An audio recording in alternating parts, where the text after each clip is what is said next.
At E3, we announced the Xbox Elite Wireless Controller coming out this holiday, and fan excitement has been over the top. The controller gives you the option to interchange the thumbsticks, the D-pads, and on the back of the controller you have paddles that you can reprogram and hair trigger locks to let you fire faster. So at E3, we talked about the app at a high level. Today we're going to talk about some specific features that you haven't seen before that let you see how you can basically set up the controller in virtually an unlimited amount of ways. So within the app, you can create and edit customization profiles that let you set up the controller the way you want it for basically any gaming scenario.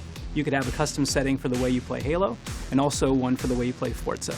And with the app, you can save up to 255 different configurations in your library.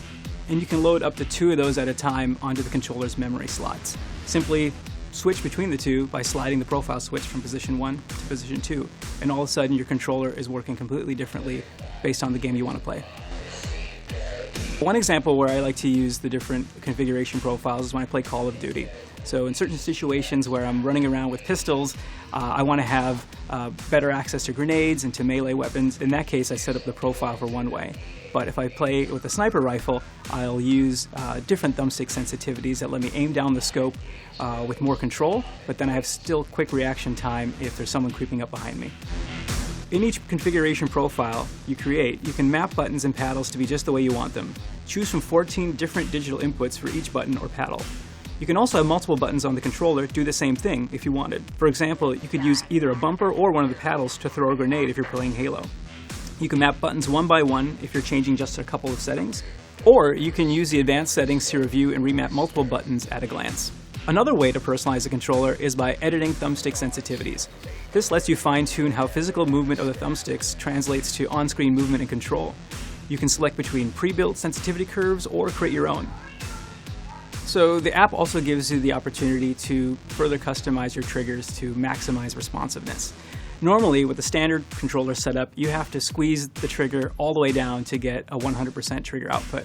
But with the app, you can change that such that you get 100% output even with the slightest squeeze of the trigger. Another benefit of the app is that you can set it up to add a little bit of intentional dead zone to the triggers. One reason why you might want that is to help fine-tune the trigger on a weapon that you don't want to misfire accidentally. One thing that we know that fans are really going to appreciate is the ability to turn down the motor intensity. So the app gives you 4 individual sliders to turn down the motors that are in the grips and that are in the triggers. On top of that, you can adjust the brightness of the Xbox button, and you can swap the right and left thumbsticks. So as you can see, the app gives you an almost unlimited amount of ways to customize the controller, but if you want a simpler setup, you will also have the option to choose among pre-built configuration profiles that are set up directly by the game developers themselves. We didn't anticipate the amount of excitement that fans would have for this. We knew internally and through our testing and research that the product would resonate well with fans, and we thought maybe the top 1-2% of gamers would really be excited by it. But being at the Galen Center and watching the unveil and hearing the crowd roar, and then watching our sizzle video that's on YouTube get it to 1 million views has been really exciting personally to see that we've created a product that's going to touch the lives of a lot of gamers.